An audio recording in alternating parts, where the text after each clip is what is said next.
engano, ele estava com 75 anos, tá? Foi quando Deus apareceu para ele no capítulo 12 e disse para ele: Abraão, sai da casa do teu pai, do meio da tua parentela, e vai para uma terra que eu te mostrarei. Deus tem esse tipo de propósito, que Deus ele não mostrou a terra ainda, ele ainda vai mostrar. Mas uma coisa eu digo para você, às vezes Deus ainda não lhe mostrou o seu destino, o seu futuro, mas ele está dizendo: mas a partir de agora também não aceita a vida que você está levando. Sai da situação que você está vivendo.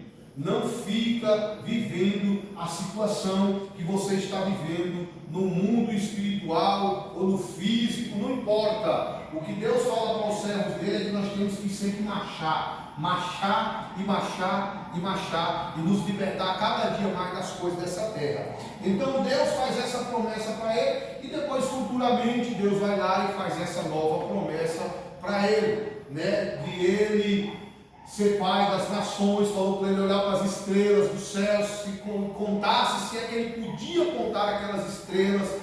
E aí Deus falou: assim será a tua descendência, porque por pai de nações eu te constituirei, e em ti serão benditas todas as nações da terra. Aleluia! Só que aí o que acontece? Para a promessa cumprir, meu irmão, não é só escalar o dedo e dizer aconteça isso, aconteça aquilo. Nós sabemos que existem processos na nossa vida.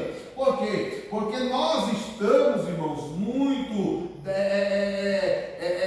como é que eu posso dizer? Nós recebemos uma herança do pecado de Adão, ao qual todos nós que não conhecíamos a pessoa de Jesus Cristo, ainda não havíamos entregado. Nós vem tipo de uma escravidão, nós vem de uma vida escravizada no pecado, na idolatria. Aleluia! Então o que acontece? Quando Deus faz uma promessa, a gente nunca ouviu a voz de Deus, não sabe quem é Deus. Então a partir dali Deus vai começar a limpar todo o erro que a gente semeou, tudo aquilo que a gente fez até o dia que a gente conheceu a Deus. Então provavelmente Abraão acabou prostrando diante das imagens de escultura de seu pai. Provavelmente Abraão viveu ali os costumes do seu pai. Deus quer arrancar tudo isso dentro do coração dele, irmão. Deus quer arrancar a idolatria de dentro do coração de Abraão. Deus quer arrancar, aleluia, a cobiça de dentro do coração de Abraão. Deus quer fazer tudo isso. E para arrancar essas coisas aí não é fácil, irmão. Não é fácil. Então Deus, ele primeiro lança uma promessa: vou fazer isso, vou fazer aquilo, vou te levar nos quatro cantos da terra. Mas aí também vem a prova. Deus coloca Abraão à prova e diz para ele, como está descrito aí no versículo 2. Lê aí, irmã Márcia, por favor. Vamos supor, Abraão, Deus vai dizer: vou te dar um filho, vou te dar um filho.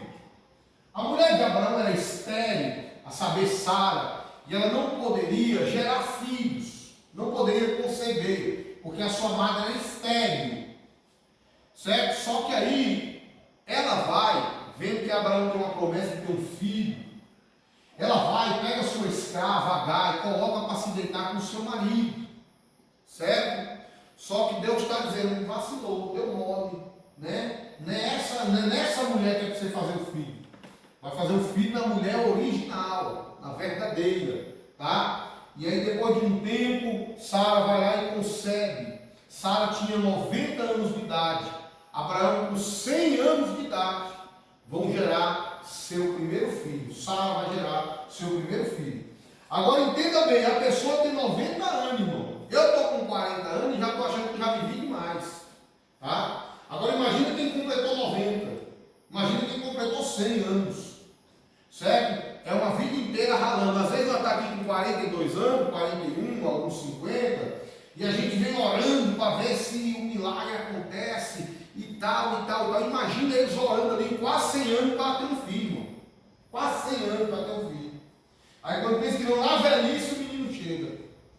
Então dá-se a entender que a necessidade daquele milagre deles fazia com que eles fossem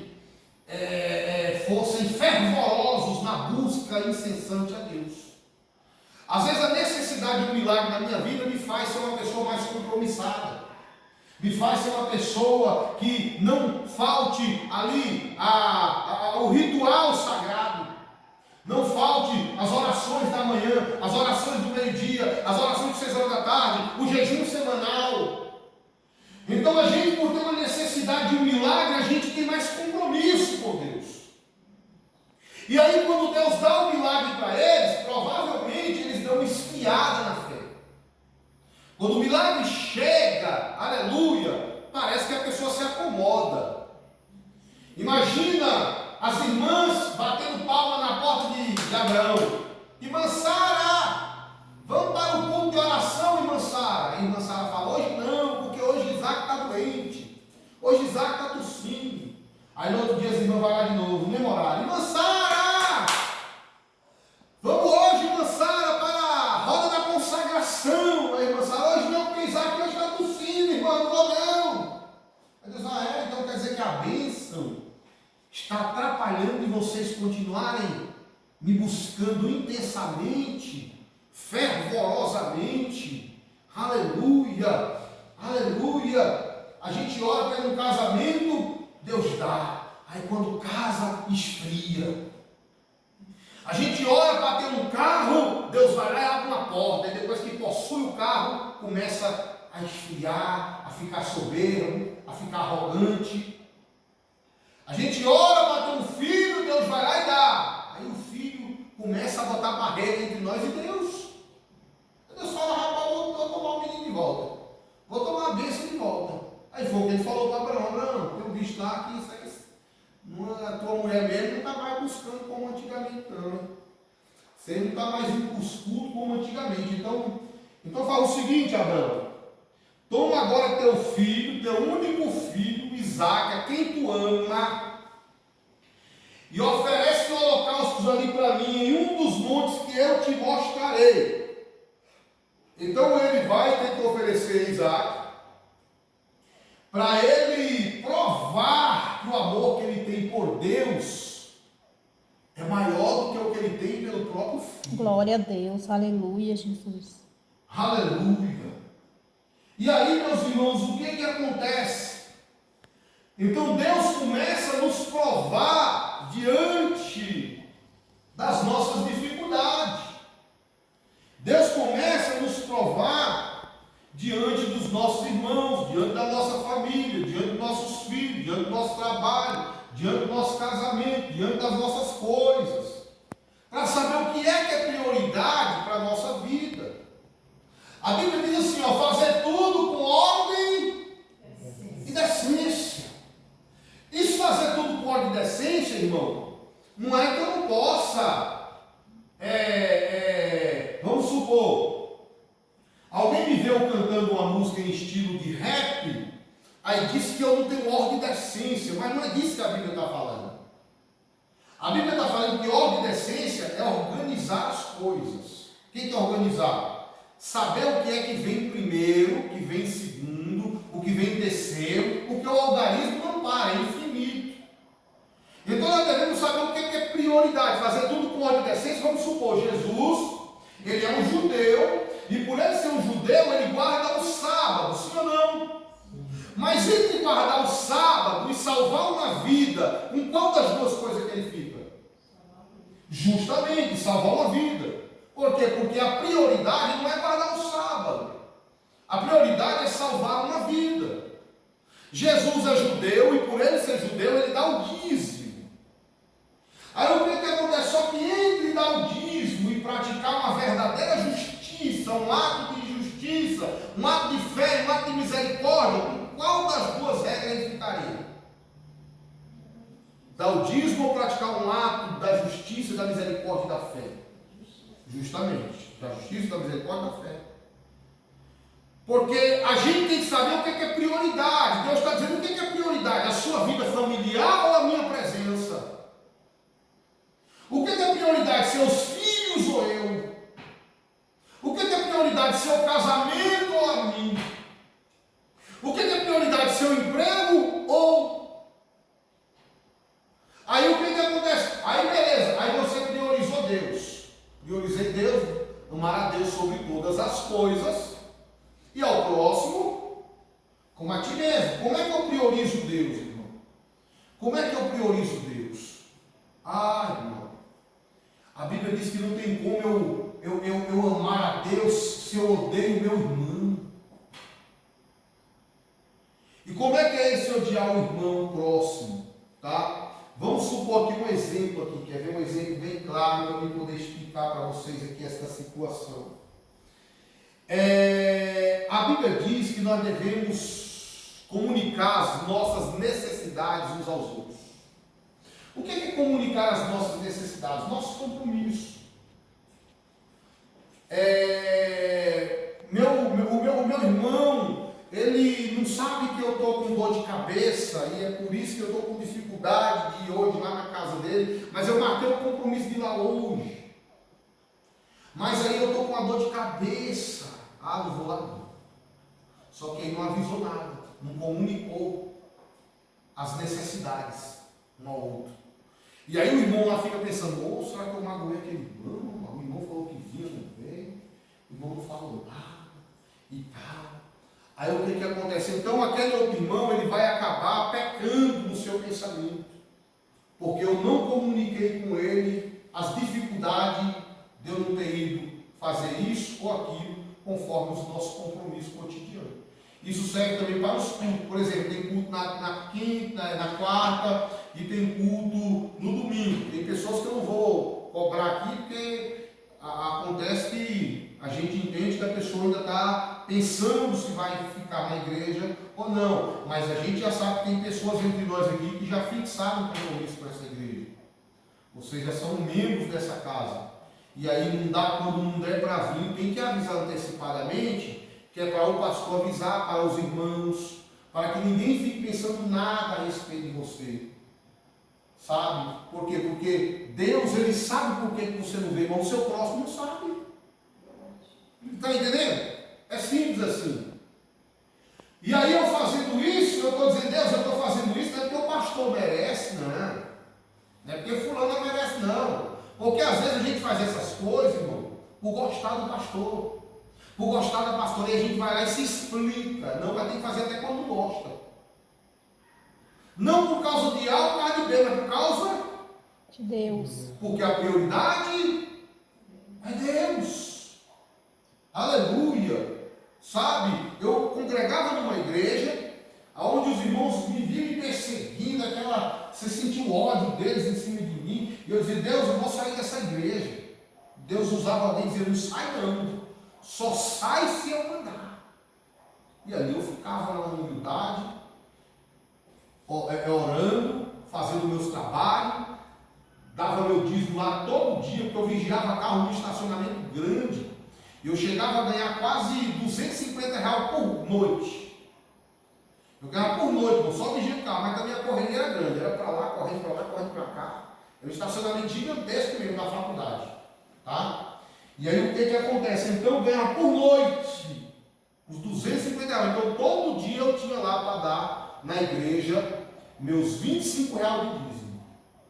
Todo dia, todo culto. E quando não tinha culto no dia, eu guardava para entregar tudo no outro dia. Então o pastor, ele me via com ótimos olhos nessa questão, né?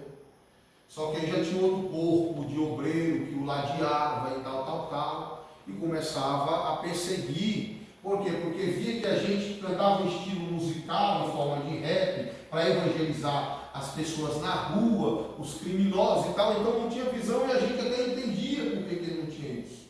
E aí, só que a gente, como é ser humano, a gente acaba se ofendendo. A gente acaba ficando triste, a gente fala, Deus, eu vou sair dessa igreja. Só que Deus usava alguém e dizia assim, meu filho, não sai não. Só sai se eu mandar. Sabe, eu via aqueles crentes fazendo cara feia para mim, toda vez que pegava o microfone era só para jogar indireta para mim. Está entendendo? Ei, cuidado com esses profetas que hoje está aqui profetizando, louvando, amanhã está lá na Cracolândia fumando crack. Eu falei, pronto, é para mim. É para mim, eu vou embora, eu vou sair da igreja. E Deus, não sai não! E sempre usava alguém, não sai não. Irmão, sabe por que Deus não queria que eu saísse? Porque senão o inimigo ia ficar tipo, toda vez, ele ia ficar tipo me vencendo nessas coisas. Porque eu ia mudar de igreja e lá ia ter outra perseguição. E eu ia mudar de igreja e lá ia ter outra, eu ia viver assim, ó. Está entendendo? Aí eu queria saber qual seria meu ponto fraco. E ali eu tinha que resistir ao diabo, me sujeitando a Deus. E o que acontece? Era como Deus falava: meu filho, não sai, porque vai chegar uma hora que tu vai ficar tão enjoado dos crentes que tu vai querer desviar.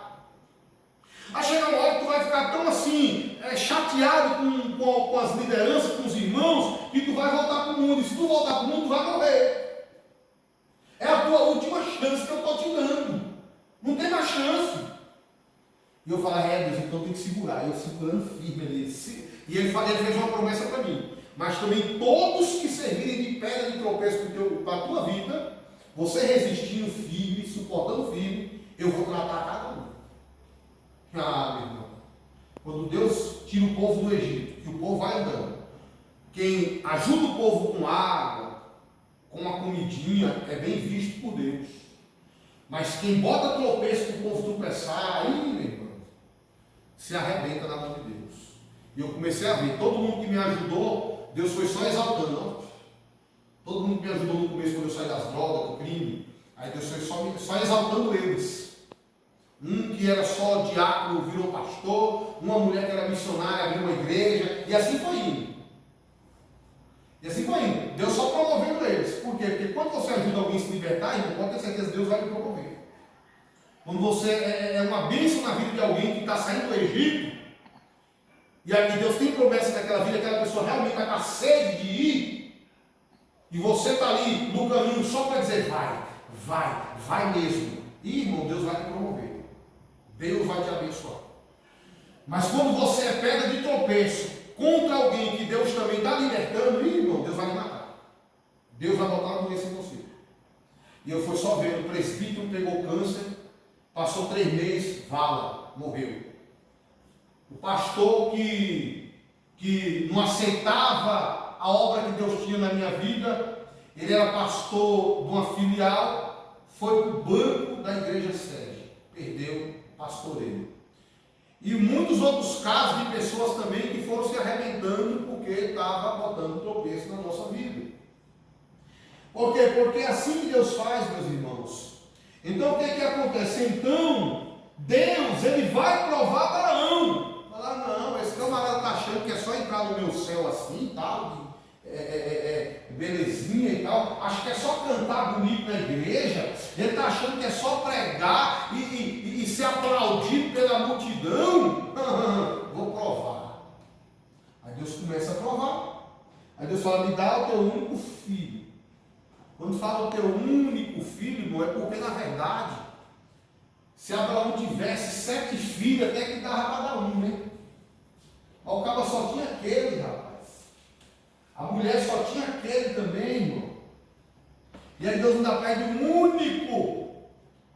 O único. Aleluia. O único filho. Deus vai lá e pede. Aí o que acontece? Sabe quando você não tem nenhuma saída e Deus ainda acaba travando aquela tua única saída? Você só tem uma saída. Deus fala: pois é, essa saída que eu também vou entulhar ela, não vai ter como mais sair por ela. E agora você vai pular, vai passar por onde agora? Não é verdade? Não é assim? Mas Deus, a minha única fonte de renda é por aí. Deus fala: pois é, já era, acabou. É prova. Mas Deus, meu único meio de fazer a minha família feliz é dessa forma. Deus fala: pois é, acaba hoje aqui, esse único meio. Bora, me entrega essa tua única forma de ser feliz. Me entrega essa única forma de viver. Me entrega esse seu único consolo. É forte, Deus. Eita glória. Amém? Então o Senhor, Ele está nos provando. Por quê, irmão? Porque eu não devo adorar a Deus porque Ele cuida de mim. Eu não devo adorar a Deus porque Ele me dá bens. É igual Satanás: ah, Deus, tu também enche Jó de bens, por isso que Ele te adora. Aí Deus: aí então tira tudo daquele cara. Tira tudo. Aí Satanás começa a tocar aqui, toca ali, mexe naquilo outro. O cabo fica só na cinza. Quando fala que Jó estava na cinza, é porque os sacerdotes antigamente sacrificavam os holocaustos na cinza. No lugar do holocausto tocava fogo. Aí Jó, quando deita na cinza, ele começa a dizer, não tem mais boi para sacrificar, agora sou eu mesmo que sou o sacrifício. Chega um momento que só fica só você e Deus, como sacrifício. Meu Deus, é forte. Aleluia. Então o que acontece? Então Deus ele vai nos provar, irmãos. Mas aguenta firme, aguenta firme. Isso aqui é um ato de fé. A Bíblia diz que Abraão creu em Deus contra a sua própria esperança. E Deus imputou esse ato de justiça dele, aleluia. Deus teve esse ato de justiça válido, Deus validou esse seu jeito de acreditar, essa sua forma de insistir que Deus proveria. Oh, glória a Jesus, aleluia. Por isso que Isaac pergunta, pai, aqui está o cutelo, aqui está o fogo, aqui está a lenha, mas onde é que está o cordeiro para o holocausto? Abraão fala, meu filho, Deus proverá cordeiro para o holocausto, por enquanto é você mesmo. Deus proverá o holocausto, mas se ele não prover, meu filho, já sabe que quem vai morrer aqui vai ser tu. É assim, irmãos. Deus proverá a nossa saída, mas se ele não prover, saiba que a porta vai ficar travada e tu vai ter que continuar dando glória. Eita, glória a Jesus, é forte. Deus, ele proverá a tua felicidade, mas se ele não prover, você tem que continuar sendo fiel, triste mesmo. Deus proverá a tua cura, mas se ele não prover, tem que continuar sendo fiel, doente mesmo. É, Senhor. Aleluia. Então, quando Abraão vai imolar Isaac, Deus envia um cordeiro, preso pelos chifres dos arbustos. É interessante que aquele cordeiro, irmão, representa o próprio Filho de Deus. Deus está dizendo, é isso aqui, Abraão, que é acreditar. Tá? Eu já imolei o meu filho, antes da fundação do mundo. Por que Deus matou o cordeiro antes da fundação do mundo?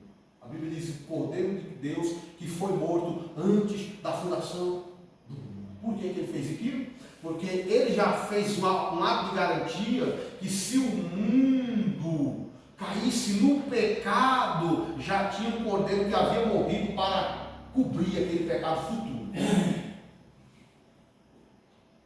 Aí quando Cristo morre na cruz do Calvário, é apenas uma simbologia do que ele já havia feito antes da fundação do mundo. Por mim, por ti, isso é que é amor. Isso é que é dizer assim, eu amo tanto fulano que vou dar meu filho antes dele pecar.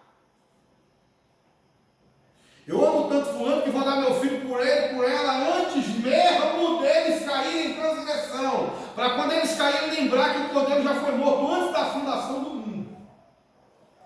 Mas aí você tem que crer nisso. Porque se tu não crer, tu não tem parte com ele. Você tem que acreditar que isso é verdadeiro. Que ele fez tudo isso por amor, que ele nos ama, sua misericórdia sobre nós, assim como ele nos ama, quer que nós nos amemos uns aos outros. Então, quem verdadeiramente quer ser salvo em Cristo tem que, no mínimo, ter amor pelas outras pessoas. Não pode ficar lançando tropecinho, falando mal do irmão, querendo ver a queda, a derrota do outro. Oh, meu Deus do céu.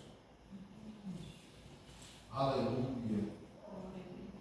Então, o que acontece? O cordeiro estava lá, foi morto. Agora preste atenção. Você sabia que os judeus,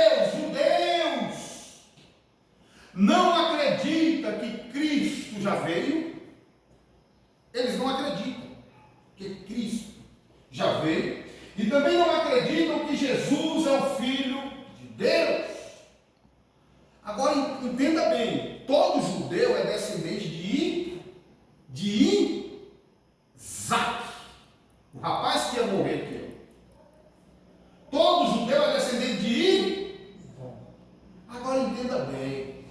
Olha quanto que esse judeu deve para o cordeiro, sem mesmo acreditar nele.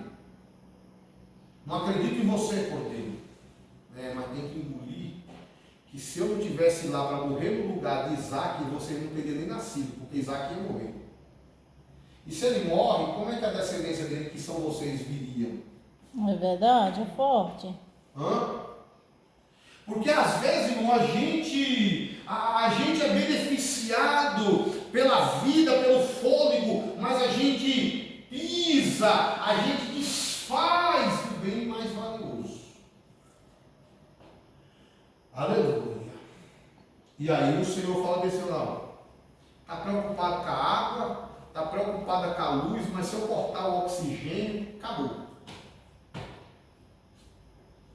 Está preocupado com a comida que enche o bucho, está preocupado com a dívida, está preocupado com não sei o quê, mas não se preocupa com o oxigênio. Que eu é que dou.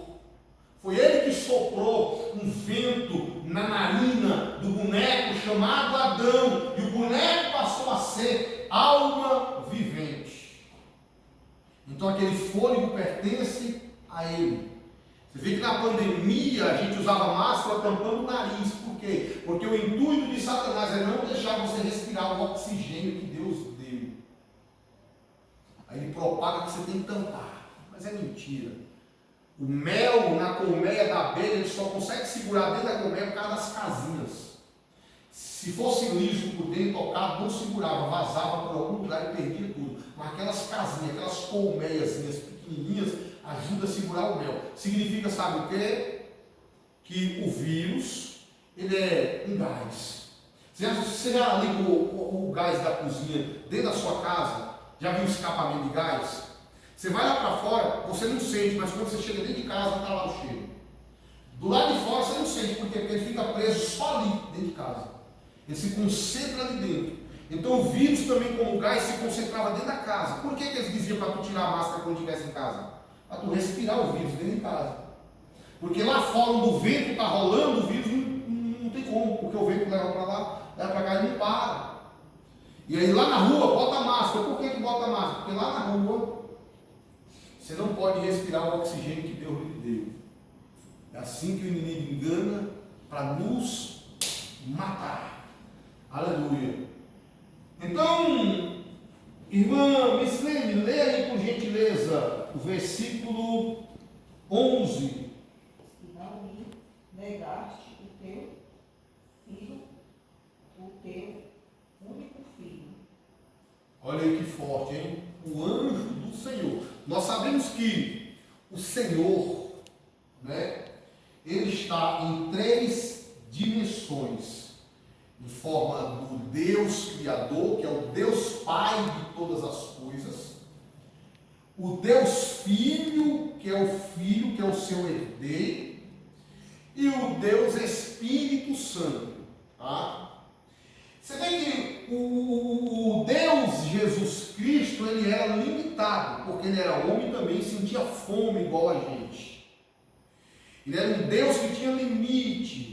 Existiam momentos ali que perguntaram, mestre, quando é que será que vai ser a tua volta? E ele falou, nem os anjos sabem, nem o filho sabe, senão o pai. Significa que ele, como Deus, mesmo estando na terra, era tudo o que ele sabia. Tinha coisas que ele era limitado como ser humano. E é isso aqui que eu quero que você entenda.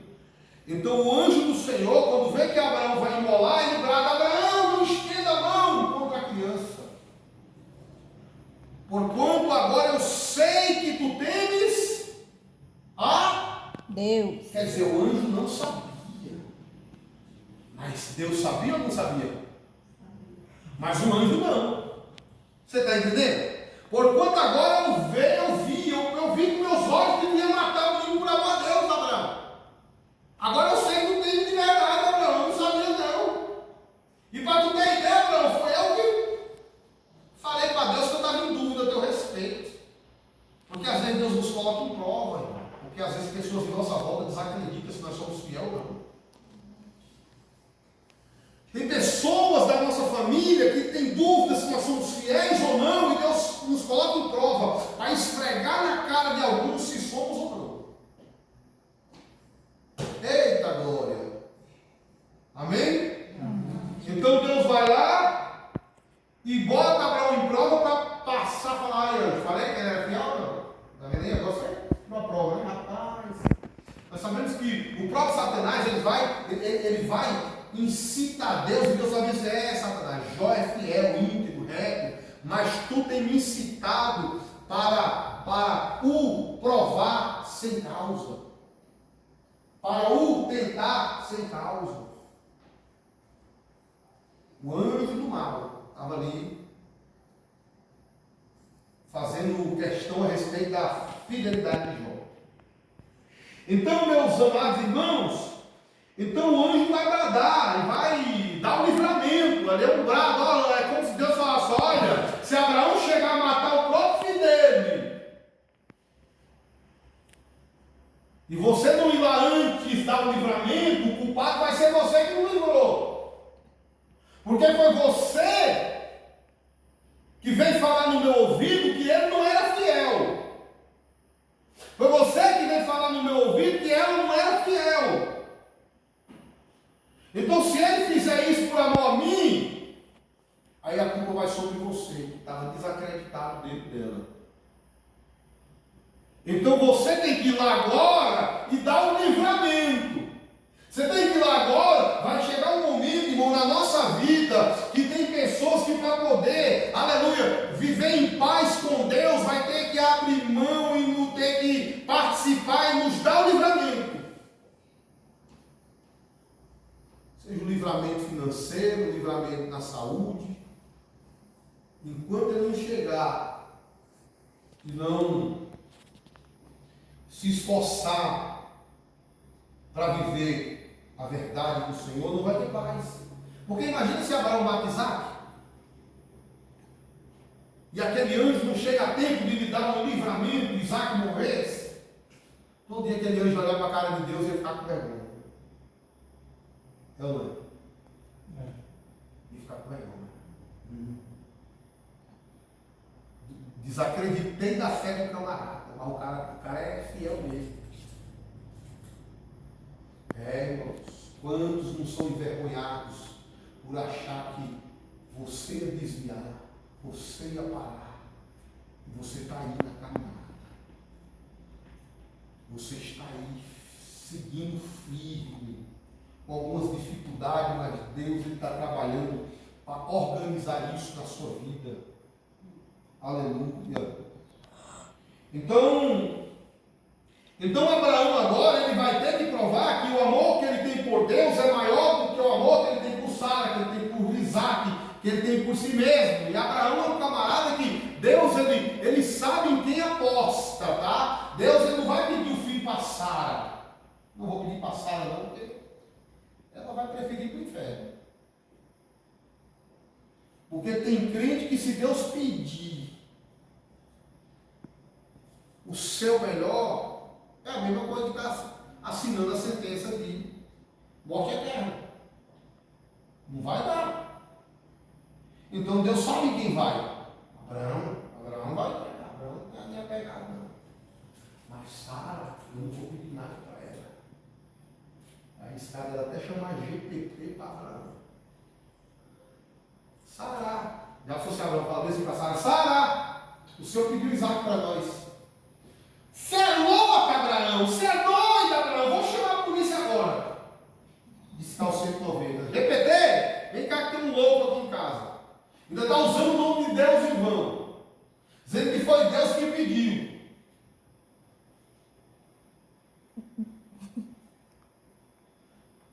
Será que se Deus pedir para a senhora, será que a senhora tem coragem? A sorte aqui é que tinha um homem chamado Abraão, e a Bíblia diz que os dois tornam uma só carne. Pela fé de Abraão, Sara vai ser justificada. Mas se Deus resolve pedir para ela, seria totalmente ao contrário. É verdade. A fé dele seria reprovada.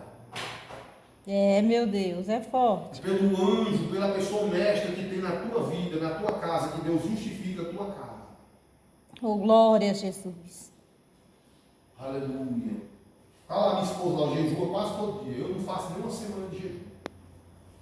Na área do jejum, é ela que me justifica diante de Deus.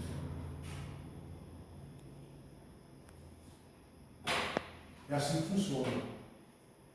Porque se Deus fosse requerer o jejum da minha parte, nós seríamos reprovados. Está entendendo mais ou menos agora? Só tem coisa dentro da minha casa que Deus vai pedir para mim. Porque se pedir para ela, ela vai tropeçar.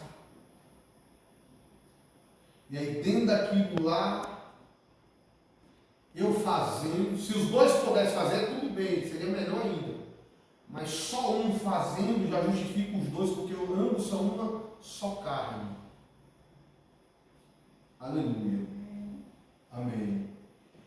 Então Deus, ele sabe para quem pede o Isaac. Porque se ele pedisse para Sara, Sara diria, me manda para o inferno, mas meu filho eu não vou dar não.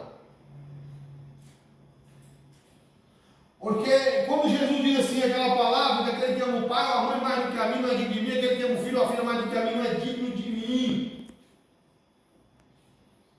E não adianta dizer, Deus ama o Senhor, mas só de boca? Ah, meu filho, ele vai lhe provar para ver se é verdade. Abraão, quem que você ama mais? Isaac ou a mim? Aí o hipócrita fala assim, lógico que é o Senhor, né, meu Deus? Aí Deus fala, então tá bom, então eu vou provar para ver se é verdade. É desse jeito, Senhor. Porque de boca todo mundo, entre aspas, é verdadeiro. Dessa forma. Da boca para fora, aleluia, nós, aleluia, né? Prometemos mundos e fundos. Agora na hora da prática mesmo do negócio é que É a desse gente vê o jeito. quanto nosso coração está inclinado para o mal. Estamos inclinados para a morte. E aí, Sara, você ama mais Isaac ou a mim? Eu amo mais o Senhor, meu Deus. Tá bom então eu vou matar Isaac. Imagina ela tendo aquele pesadelo de matar Isaac. Não, Senhor, não. Pesadelo. Sabe? Por quê? Porque a pessoa que é fiel a Deus, ele diz, Senhor. Você lembra de Pedro? Pedro quando falou para Jesus, mestre, ainda que todos te neguem, eu de maneira nenhuma, ainda que eu morra, não vou te negar. Tá bom então. Vou lançar uma profecia sobre você, tá? Hoje ainda antes que o galo cante 3 vezes, tu vai me negar. Não vou não, nem que eu preciso morrer, não vou negar, não vou. Negou ou não negou? É assim que funciona. A Bíblia diz que quem se exalta demais será humilhado. Ela vai dizer, ô mestre, me dá livramento.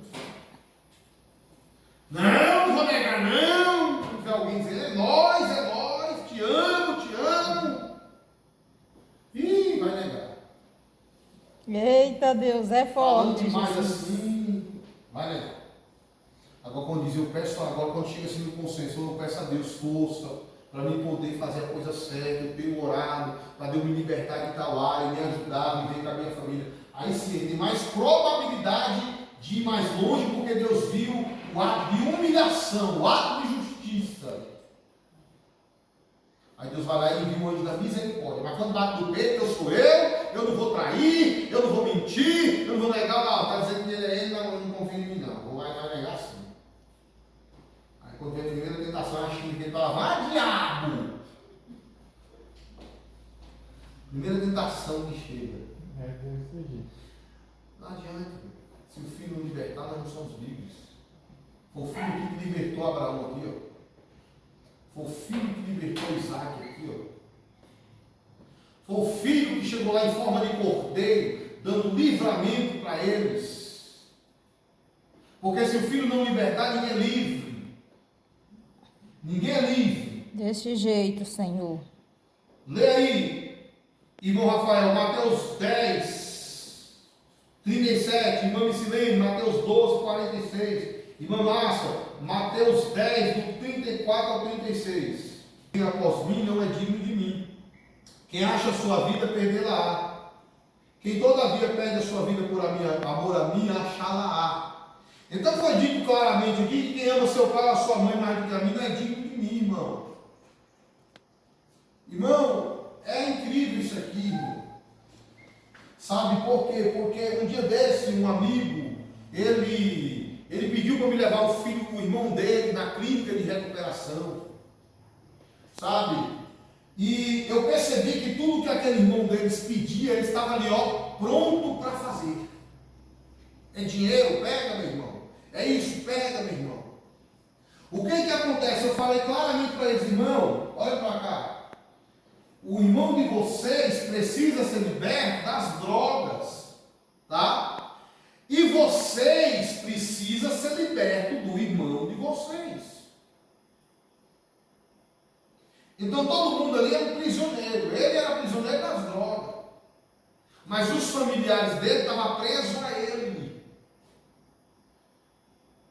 Então muitas vezes nossos filhos precisam ser libertos das drogas, mas nós precisamos ser libertos dos nossos filhos. Aleluia, porque automaticamente a gente também está preso e achando que é só a pessoa que está presa.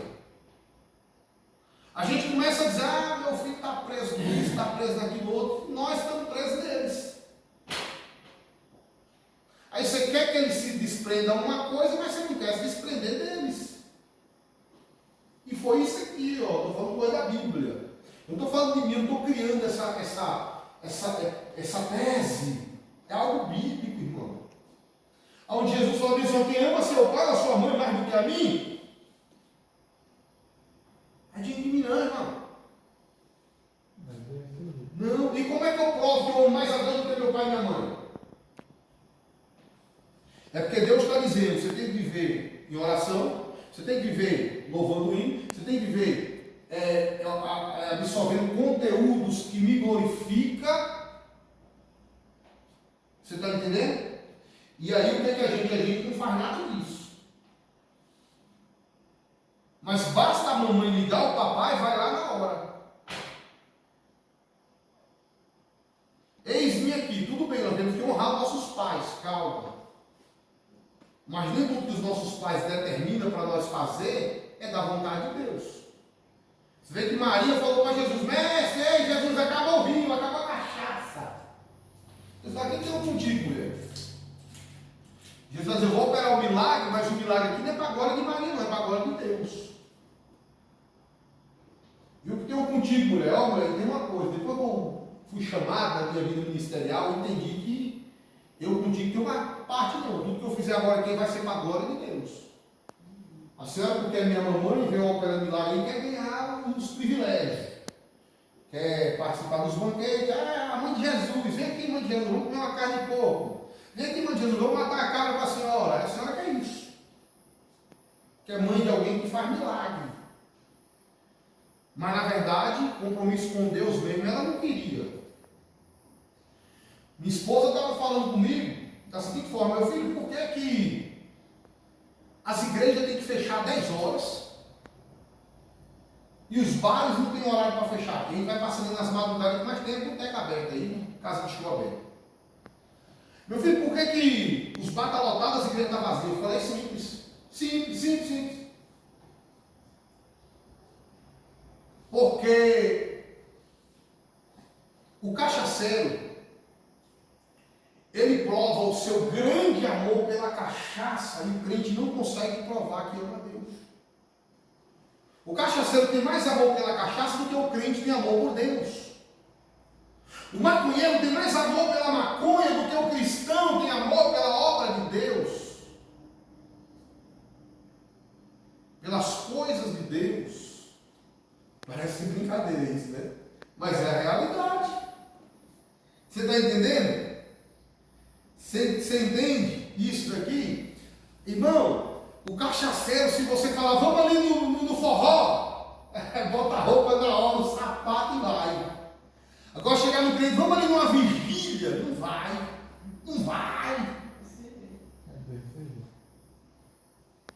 Chega num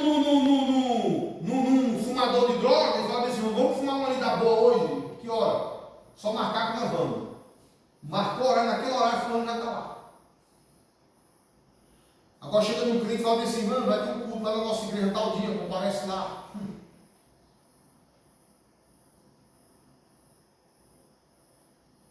E nisso Deus está nos observando, né, irmãos? Deus está nos observando. Deus está nos observando e dizendo, ah lá, vou perdoar o drogado, vou perdoar o alcoólatra, mas e o crente? Deus espera que nós, irmãos, sentimos o mesmo prazer por Ele, pela glória. Porque querendo ou não, por mais que a gente esteja preso no corpo de carne, a gente tem um espírito dentro de nós. Glória a Deus, aleluia. Nós não perdemos o espírito. A gente pode estar preso num corpo de carne, mas tem um espírito aqui dentro. E esse espírito é real. Aleluia. Até a própria medicina, a própria ciência comprova a existência do mundo espiritual. E aí, por que eu, tendo essa fé em Deus, não ajo, não me comporto como tal? É lutar contra a tua vontade mesmo. A carne é uma coisa, mas o teu espírito quer outra, irmão. É isso. É lutar, sabe? Se desprender dos Isaques. Se desprender do vigor físico. Isaac é um objeto físico a qual o coração de Abraão está ligado àquele objeto material, físico. Mas Abraão não sabe como amar Isaac verdadeiramente. Porque Abraão, ele só foi usado uma genética dele para fazer o Isaac físico. Mas o Isaac espiritual, quem fez não foi Abraão. Quem fez foi Deus. E Deus sabe amar os nossos Isaques mais do que nós. É, meu Deus, aleluia. Se algum dia algum dos nossos Isaques for parar no inferno, não é para você chorar. Porque quem criou o nosso Isaac, o próprio Isaac, não foi nós, foi o próprio Deus. E nem ele chora por ele estar lá. E por que eu vou chorar? Eita, palavra ruim. Palavra ruim, hein? Desse jeito a igreja fica vazia mesmo. Agora, tem lógica ou não tem, irmão? Deus, o Senhor fez um fulano de tal. Ele foi para o inferno, Senhor. Se o Senhor está deixando, quem sou eu para ficar pegado e morrer de dó? Se eu brigar com Deus porque ele foi para o inferno, Deus me mandou para o inferno, volta mais do Senhor. E aí, vai deixar de ser Deus? Agora vem cá, a Bíblia diz que Deus amou muito a maneira que fez um sacrifício que ninguém poderia ter feito. Então ele ama mais a humanidade do que nós, o Senhor não. A única diferença é que ele não é mais apegado à humanidade que nós, porque nós somos idólatras e ele não. Mas ele ama mais a humanidade do que nós, e o amor dele é justo. O que é que ele diz? Aprendei de mim, que sou manso e humilde de coração. Eu não forço barra para amar, eu não forço barra para ser humilde. Você sim, você não tem que forçar barra para provar que ama essa irmã, para provar que ama esse irmão. Vocês têm que forçar barra, eu não preciso.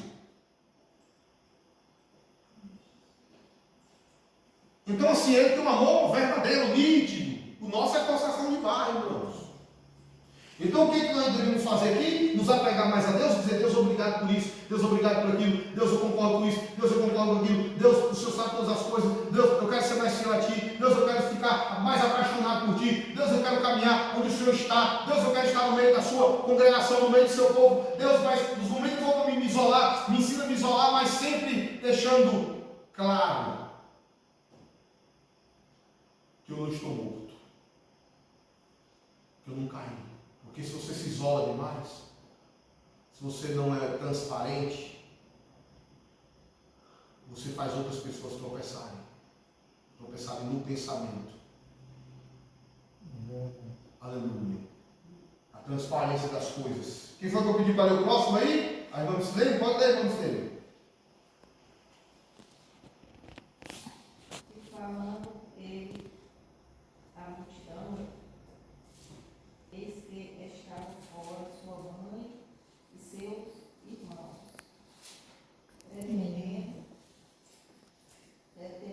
falar. Porém, ele respondeu ao que lhe trouxeram aviso: quem é minha mãe? Quem são meus irmãos? E estendendo a mão para os discípulos, disse: eis minha mãe e meus irmãos. Porque qualquer que fizer a vontade de meu Pai celeste, esse é meu irmão, irmã e mãe. Amém, irmãos? Amém. Então o que é que Jesus está dizendo? Ele estava ensinando, isso aqui em Cafarnaum, provavelmente, né? Ele estava ensinando a palavra dentro de uma casa, e a casa estava repleta de pessoas, certo? O que acontece? Acontece que naquele momento a mãe dele chega e os irmãos dele também chegam, tá? E pede para alguém dar o recado aí, fala lá para Jesus que eu estou aqui fora querendo falar com ele. Fala que é a mãe, tá? Fala que é a mãe dele e os irmãos, viu? Ele vinha agora, tá? Tem que respeitar a mamãe, respeitar a família que tem. Quando o cara levou o recado lá, meu irmão, Jesus falou assim: eu desconheço minha mãe, eu desconheço meus irmãos. Porque quando estou fazendo algo para Deus, só tem um que eu conheço. Só os que estão fazendo a mesma coisa e dando ouvido às mesmas coisas.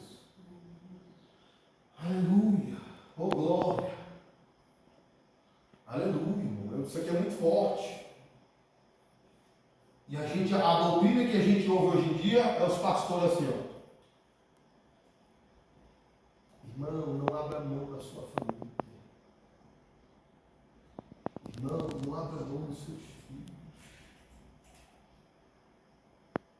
É doutrina de Satanás. Não significa que você vai abrir mão. Mas a forma que o pastor está dizendo aquilo ali é porque ele quer ver a sua família dentro da igreja, porque ele quer um número a mais para render mais. A verdade é essa. E não para ver verdadeiramente a glória de Deus resplandecer. Porque Jesus vai dizer: não tem aquele que tenha deixado mãe, não tem aquele que tenha deixado irmãos. Como é que se explica uma palavra dessa, irmãos? Se alguém souber, pode explicar. Mas eu não vejo outros meios, meus irmãos. Isso daqui é por causa de Jesus. Ele está dizendo que assim, não aceita que você bote seu filho na minha frente, não. Eu até entendo que você é mãe, você é irmão, mas eu não estou aceitando isso não. Ele ser prioridade acima de mim, não. Você dá mais atenção para ele do que para mim. Isso é Deus falando com a gente aqui. Isso não é o pastor, esquece o Cícero aqui agora e bota a mente dentro da palavra. Como é que Deus ele nos observa, nos sonda nesse momento? E ele está dizendo assim: ó meu filho, eu posso devolver o teu filho, qual ele devolveu Isaac para Abraão, mas o teu filho não pode me dar para você. É assim, ó, Deus pode me dar meus filhos de volta, mas meus filhos não podem me dar Deus. Entendeu não? Deus pode ou não pode me dar meus filhos? Pode? Agora meus filhos podem me dar Deus?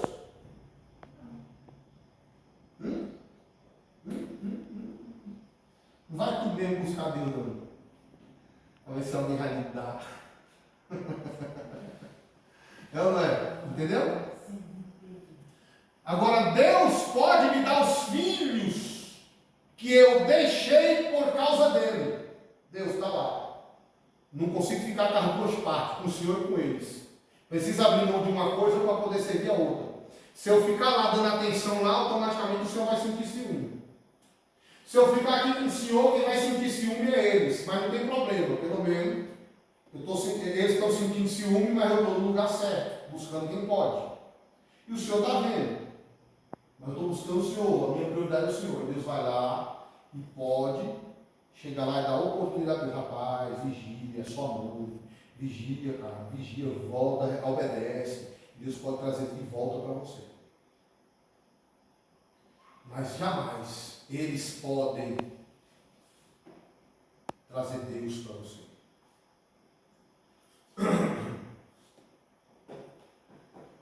Jamais.